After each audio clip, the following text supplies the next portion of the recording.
అందరికీ నమస్కారం అండి. శ్రీ మీడియా ప్రేక్షకులకి, సబ్స్క్రైబర్స్కి, వ్యూవర్స్కి 2025 నూతన సంవత్సర శుభాకాంక్షలు. నేను శ్రీనివాస్ సాయి, న్యూమరాలజీ, ఆస్ట్రాలజీ, వాస్తు కన్సల్టెంట్ని. మన వైజాగ్లో ఆర్టిస్ట్ కాంప్లెక్స్ ఎదురుగా ఆసిల్మేట దగ్గర మన ఆఫీస్ అయితే ఉంది. ఇప్పుడు మనం M1 అక్షరం, ABCDలలో M1 అక్షరంతో పేర్లు ఎవరైతే స్టార్ట్ అవుతున్నాయో వాళ్ళకి ఈ 2025 ఏ విధంగా ఉండబోతుంది చర్చించుకోబోతున్నాం. ఈ M1 అక్షరం ABCDలో 13వ అక్షరం అండి. దీని వాల్యూ న్యూమరాలజీలో టోటల్ 4. అయితే వీళ్ళకి ఒక మొండి ధైర్యం ఉంటుందండి, మంచి ఎనర్జీ అనే కంటే మొండి ధైర్యం అన్నది చెప్పచ్చు వీళ్ళకి M1 అక్షరంతో.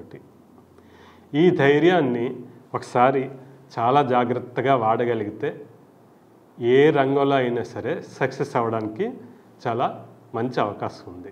ఎందుకంటే మన చుట్టూ చూస్తున్నాము, మోహన్ బాబు గారు, మమతా బెనర్జీ, అలాగే చాలామంది మనకి ఎగ్జాంపుల్లో ఉన్నారు వీళ్ళు.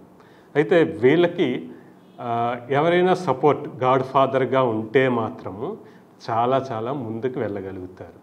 ఆ గాడ్ ఫాదర్ని ఎవరైతే గైడ్ చేస్తున్నారో వాలంటరీగా వచ్చి వీళ్ళని గైడ్ చేస్తారండి.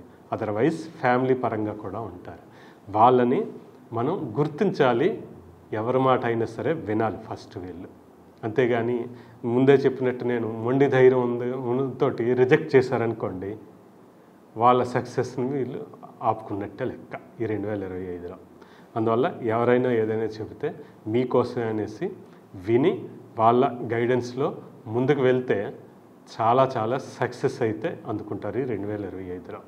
వీళ్ళ ఎనర్జీని చాలా జాగ్రత్తగా మొండి పనుల వైపు వెళ్ళకుండా, మొండి ఆర్గ్యుమెంట్స్ వైపు వెళ్ళకుండా కాన్సన్ట్రేషన్ పెడితే సక్సెస్ వెళ్ళే ఈ 2025లో. థ్యాంక్ యూ అండి. శ్రీనివాస్ సాయి, న్యూమరాలజీ, ఆస్ట్రాలజీ, వాస్తు కన్సల్టెంట్.